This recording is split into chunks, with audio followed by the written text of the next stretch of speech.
সিরিয়ার প্রেসিডেন্টের পতন হওয়ার পর দেশটির পরিস্থিতি নিয়ে তাৎক্ষণিক বার্তা দেয় ইরান, রাশিয়া, তুরস্ক, এমনকি যুক্তরাষ্ট্র। তবে কিছুটা দেরিতে হলেও মুখ খুলেছে সৌদি আরব। বাশার আল আসাদের পতনের পর নতুন সিরিয়ার বিষয়ে প্রতিক্রিয়া জানিয়েছে রিয়াদ। রোববার দেশটির পররাষ্ট্র মন্ত্রণালয় বলেছে, সিরিয়ার জনগণ সংকটজনক অবস্থায় রয়েছে, তাদের এমন দুঃসময়ে পাশে আছে সৌদি আরব। বিবৃতিতে বলা হয়েছে, সিরিয়ার ইতিহাসের এই সংকটময় সময়ে সৌদি তাদের সহায়তা অব্যাহত রাখবে, কোনোভাবেই যেন বিশৃঙ্খলা তৈরি না হয় এ নিয়ে সতর্কবার্তাও দিয়েছে বাদশাহ সালমান প্রশাসন। সেই সাথে আন্তর্জাতিক সম্প্রদায়কে সিরিয়ার অভ্যন্তরীণ বিষয়ে হস্তক্ষেপ না করে দেশটির জনগণকে সমর্থন করার আহ্বান জানানো হয়েছে।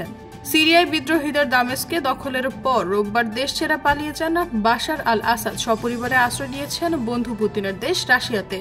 বাশারের পালানোর খবর পেয়ে হাজার হাজার সিরিয়ানকে দামেস্কে জড়ো হয়ে বিজয় উদযাপন করতে দেখা গেছে। বাবা হাফিজ আল বাসাদের মৃত্যুর পর 2000 সালে বাশার আল আসাদের শাসনকাল শুরু হয়। প্রথমে সংস্কারের প্রতিশ্রুতি দিলেও পরবর্তী সময়ে বাবার মতোই কর্তৃত্ববাদী শাসক হয়ে উঠেন তিনি। বাশার আসাদের বিরুদ্ধে অভিযোগ উঠে মানবাধিকার লঙ্ঘন ও বিরোধীদের উপর দমন পীড়নের। এর আগে 2011 সালে আরব বসন্ত ঘিরে বাশার আসাদের ক্ষমতার মসনদ নড়ে উঠেছিল, কিন্তু সে যাত্রা রাশিয়া ও ইরানের সমর্থনে ক্ষমতায় টিকে গিয়েছিল বাশার আসাদ। এবার অবশ্য শেষ রক্ষা হয়নি। রাশিয়া ও ইরান আগেই তাদের সামরিক উপস্থিতি কমিয়ে ফেলে।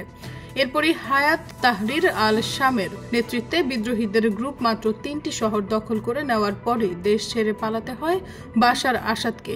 গোপনে প্লেনে চড়ে ছাড়তে হয় মাতৃভূমিও।